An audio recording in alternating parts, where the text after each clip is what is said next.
Hi there, my name's Jackie Decker, and I'm going to share with you a thinking routine called concept circles. We learned about these from Dr. Cathy Marks Krpan. You can also find out about concept circles on page 190 of this book, Teaching Math with Meaning, which also contains a little bit more of the why and some other thinking routines that are helpful in your classroom. Why would we use concept circles? Well, as you'll see as we dig into this thinking routine, the structure of them allows students to discuss their ideas, to really focus on conceptual thinking, which allows them to build a deeper understanding of the math. This allows their brain to make key connections while they are learning different math concepts. So what is a concept circle? It's actually just a structure, and we define something in the center based on a particular topic right in here.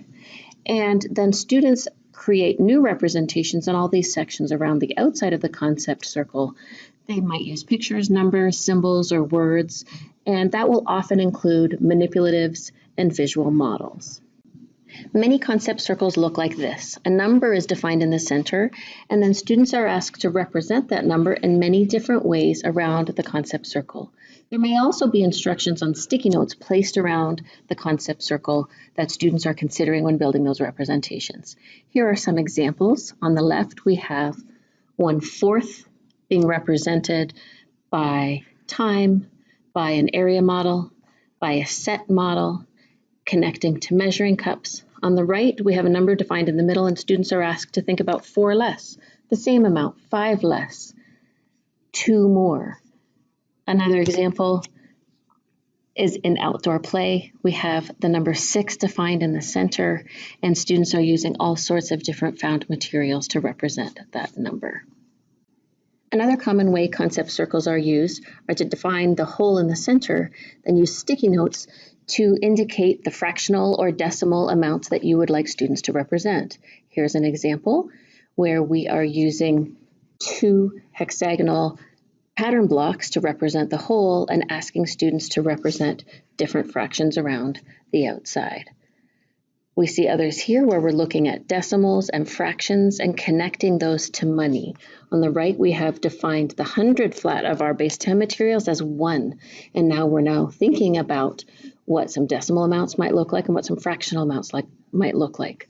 On the left, we've got the 100 flat as 1, but we're connecting that to a loonie so students can see visually and spatially the concept of $1 and the sense that we might find in that dollar and connecting it clearly to their understanding of decimals.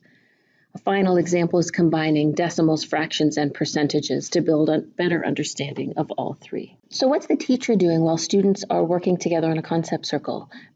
Because students are in small groups, they are talking to each other about their thinking, they're actively listening to each other, they might be agreeing or disagreeing, and we're listening to see what our students understand, what they understand deeply, what their emerging understandings are, and what their misconceptions might be. We're also listening for math language that might be coming out of these discussions. Concept circles are quite easy to differentiate. We might modify the number of sections. We can have as few as 3 or as many as 8. We might also give different cards or sticky notes for different groups, depending on where they are in their learning, but expecting all students to use the same tool or manipulative. So you might have a concept circle about making 10.